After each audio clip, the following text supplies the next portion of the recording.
அஸ்ஸலாமு அலைக்கும் வரஹ்மத்துல்லாஹி வபரகாத்து. அன்பார்ந்த ஓஹச் இஸ்லாம் சேனல் நேயர்களே, எல்லாம் வல்ல ஏக இறைவனுடைய அன்பும் அருளும் நம் அனைவர் மீதும் என்றும் நிலவட்டும்.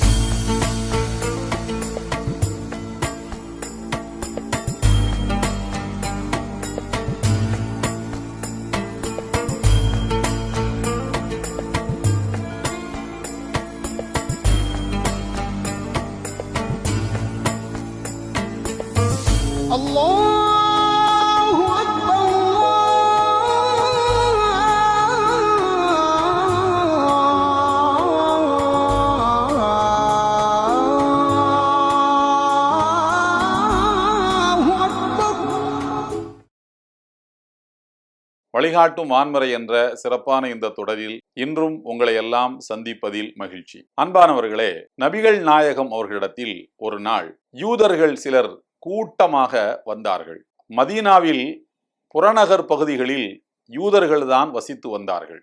இறுதி நபி அந்த இடத்துக்குத்தான் வருவார் என்று அவர்களுடைய வேதங்களில் சொல்லப்பட்டிருப்பதுதான் அதற்கு காரணம். நபிகள் நாயகம் இறுதி நபியா, அவர்தான் நாம் ஏற்றுக்கொள்ள வேண்டிய நபியா, இறுதி தூதரா என்று பரிசோதிக்க வேண்டும் என்று அவர்கள் நினைத்தார்கள். வந்து சில கேள்விகளை கேட்டார்கள். அந்த கேள்விகளுக்கு நபிகள் நாயகம் அவர்கள் நேர்மையாக விடை அளித்தார்கள். இதை கேட்ட சிலர் நபிகள் நாயகத்தின் கரம் பற்றி இஸ்லாமிய மார்க்கத்தை தழுவி கொண்டனர். அவர்களில் மிக முக்கியமாக அப்துல்லா பின் சலாம் என்பவரும் உண்டு. இன்னொரு கட்டத்தில் வேறு சில யூதர்கள் ஒரு குழுவாகவே வந்தார்கள். வந்து, நாங்கள் உங்களிடத்தில் சில கேள்விகளை கேட்போம், அந்த கேள்விகளுக்கு நீங்கள் பதில் தர வேண்டும், அந்த பதில் எங்களுக்கு திருப்தி அளித்தால் நாங்கள் உங்கள் மார்க்கத்தை ஏற்றுக்கொள்வோம் என்று கூறினார்கள். கேளுங்கள் என்றார்கள் நபிகள் நாயகம். கேட்டார்கள் யூதர்கள், உங்களுக்கு இறைவனிடமிருந்து வேதத்தின் வசனங்களை ஏந்தி கொண்டு வந்து ஒப்படைப்பவர் யார்? இறைவனுக்கும் அவனுடைய தூதராகிய உங்களுக்கும் இடையில் தூதராக செயல்படுபவர் யார் என்பதுதான் அந்த கேள்வி. நபிகள் நாயகம் அவர்கள் உண்மையை சொன்னார்கள். ஜிப்ரீல் என்கிற இறைவனின் தூதர் வானவர் தான் எனக்கும் இறைவனுக்கும் இடையில் தூதராக செயல்படுகிறார். அவர் நேர்மையானவர், வலிமை வாய்ந்தவர் என்று சொன்னார்கள். உடனே யூதர்கள் சொன்னார்கள், என்ன இப்படி சொல்லிவிட்டீர்கள்? லவ் குல்த மீகாயில் அல்லதி யன்ஸிலு பில் மத்தர் வர் ரஹ்மா, ஜிப்ரீல் என்பவர் எங்களுக்கு பிடிக்காது. அதுவுனா, அவர் எங்களின் எதிரி. ஏனென்றால் அவர் யன்ஸிலு பில் ஹர்பி வல் அதாப், அவர் மனிதர்களுக்கு தண்டனைகளை இறைவனிடமிருந்து பெற்று வருபவர். இறைவனுடைய கோபத்தை சுமந்து கொண்டு வந்து மனிதர்கள் மீது போடுகிறவர், பொழிகிறவர். அவரை எங்களுக்கு பிடிக்காது, அவர் எங்களின் எதிரி. மீகாயில் என்ற வானவர் உங்களுக்கும் இறைவனுக்கும் இடையில் தூதராக செயல்படுகிறார் என்று நீங்கள் சொல்லியிருந்தால் நாங்கள் உம்மை பின்பற்றி இருப்போம். ஏனென்றால் மீகாயில் யன்ஸிலு பில் மத்தர் வர் ரஹ்மா, இறைவனுடைய பெருங்கருணைகளையும் இறைவனிடமிருந்து மழையையும் மக்களுக்கு கொண்டு வந்து சேர்ப்பிக்கிறார். இவரும் ஒன்றல்ல.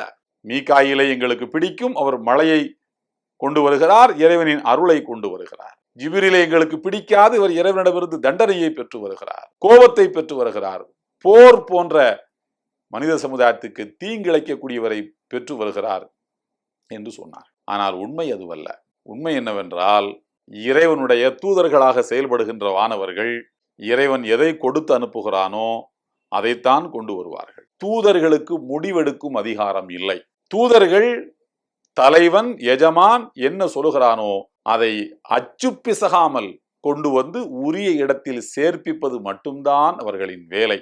எனவே ஒரு பொருள் மீது ஒருவன் கல்லெறிகிறான், மாங்காய் மரத்தின் மீது ஒருவன் கல்லெறிகிறான் என்றால் அந்த கல் சரியாக மாங்காய் மீது பட்டு மாங்காய் கீழே விழுந்து விட்டதென்றால் அது கல்லின் செயல் அல்ல, கல்லை எரிந்தவனின் செயல். மாங்காயை பறிப்பது தவறென்றால் அது கல் மீது குற்றம் அல்ல, எரிந்தவனின் குற்றம். மாங்காயை பறித்தது சரி என்றால் அது கல்லின் பெருமை அல்ல, எரிந்தவனின் பெருமை. எனவே கொண்டு வருவது மழையா, யுத்தமா, கோபமா, இறைவனின் பெருங்கருணையா என்பதெல்லாம் யார் கொண்டு வருகிறாரோ அதை வைத்து கணக்கு போடக்கூடாது.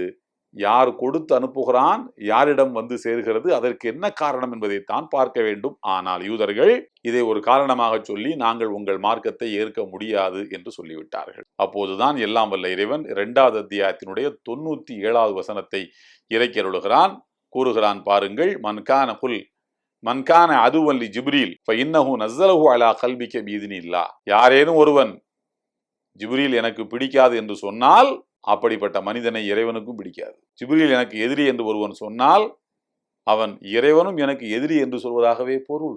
ஏனென்றால் தூதர்களை ஒரு மனிதன் தண்டித்தால் அந்த நாட்டையே தண்டித்தான் என்று பொருள். தூது வந்த வீரனை ஒரு மனிதன் கொலை செய்கிறான் என்றால் அந்த நாட்டையே அழிக்கிறான் என்று பொருள். தூதர்கள் அந்த நாட்டின் பிரதிநிதிகள். ஜிப்ரீல், மீகாயில் இவர்களெல்லாம் இறைவனின் பிரதிநிதிகளாக வரக்கூடியவர்கள். எனவே அவர்கள் மீகாயிலை பழிக்கவில்லை, ஜிப்ரீலை பழிக்கவில்லை, இறைவனை பழிக்கிறார்கள். மீகாயில் பிடிக்கும், ஜிப்ரீல் பிடிக்காது என்றால் இறைவன் பிடிக்கும், இறைவன் பிடிக்காது என்று முரண்படுகிறார்கள் என்று பொருள் என்பதை எல்லாம் வல்ல இறைவன் தெளிவுபடுத்துகிறான். அன்புக்குரியவர்களே, இங்கே விஷயம் என்னவென்றால், ஒரு கூட்டம் வந்தது, நாங்கள் கேட்கிற கேள்விகளுக்கு நீங்கள் பதிலளித்தால், அந்த பதில் எங்களுக்கு திருப்தியாக இருந்தால் இஸ்லாத்தை ஏற்போம் என்று சொன்னது.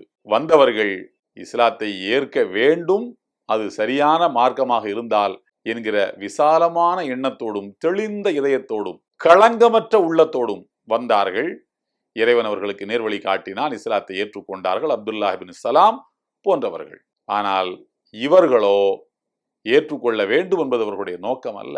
அவர்களுடைய நோக்கமெல்லாம் வேறு. அவருடைய நோக்கம் நேர்வழியை பெறுவதல்ல. அவர்களின் நோக்கம் ஆராய்ச்சிகள் செய்வது, கண்டுபிடிக்க பார்ப்பது, இது என்ன அது என்ன என்று குற்றம் குறைகளை கண்டுபிடிப்பது. நீ குற்றம் குறைகளை கண்டுபிடிக்க வந்தால் உனக்கு குற்றம் குறைகள் தெரியலாம், அல்லது நேர்மையான காட்சிகள் கூட உனக்கு குற்றமாக கண்ணுக்கு தெரியலாம். ஆனால் நேர்வழி உனக்கு கிடைக்கப் போவதில்லை. எனவே எல்லா நிலைகளிலும் நாம் உண்மையை தேட வேண்டும், நன்மையை தேட வேண்டும். அதிகாலை பொழுதில் சுபுகு தொழுகைக்காக சூரிய உதயத்துக்கு முன்னர் குளிர்காலத்திலும் கூட தொழுகைக்கு வர வேண்டும் என்பது சிரமமாகத்தான் இருக்கும். ஆனால் அது சரி என்று இறைவன் சொன்னதனால், வர வேண்டும் என்று கட்டளையிட்டதனால் வந்தால் அந்த சிரமங்கள் கதிரவனை கண்ட பனியை போல காணாமல் போய்விடும். அது பின்னால் நமக்கு பெரும் நன்மைகளை பெற்றுத்தரும். உச்சி பகல் வேளையில், கோடைகால வெப்பத்தில், மதிய வேளையில் லுஹர் தொழுகைக்காக, உச்சி சாய்ந்த பிறகு தொழுகின்ற தொழுகைக்காக வருவது சிரமம்தான். ஆனால் அவற்றை எல்லாம் தாங்கிக் கொண்டு ஒரு மனிதன் வருகின்றான் என்று சொன்னால் அதனுடைய பலாபலனை நிச்சயம் அவன் காண்பான். நேர்வழியை தேட வேண்டும், உண்மையை தேட வேண்டும். அதுதான் மனிதனுக்கு சொல்லிக் கொடுக்கப்பட்டது. சில நேரங்களில் தான தர்மங்களை கொடுங்கள் என்று சொன்னால், நானே உழைத்து சேகரித்த பொருள், அதெல்லாம் கொடுக்க முடியாது என்று மனசு சொன்னாலும் இறைவன் சொன்னான் என்பதற்காக கொடுக்க வேண்டும். ஏனென்றால் நபிகள் நாயகம் சொல்லுகிறார்கள், ஒரு மனிதன் இன்னல் மர்அ ஃபீ தில்லி ஸதகத்திஹி யௌமல் கியாமா, மறுமை நாளில் ஒவ்வொரு மனிதனும் அவன் கொடுத்த தர்மத்தின் நிழலில் தான் இருக்க போகிறான். தர்மம் என்பது குடை போல வந்து அவனுக்கு ஆசுவாசத்தை தரக்கூடியதாக இருக்கும் என்று. எனவே இறைவன் சொன்னான் என்பதற்காக அனைத்தையும் ஏற்றுக்கொள்ள வேண்டுமே அன்றி குற்றங்குறைகளை தேடிக்கொண்டிருக்க கூடாது.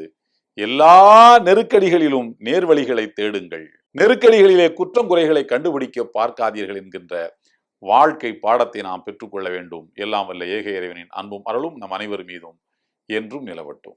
இந்த வீடியோ உங்களுக்கு பிடிச்சிருந்தா லைக் பண்ணுங்க, ஷேர் பண்ணுங்க, கமெண்ட் பண்ணுங்க.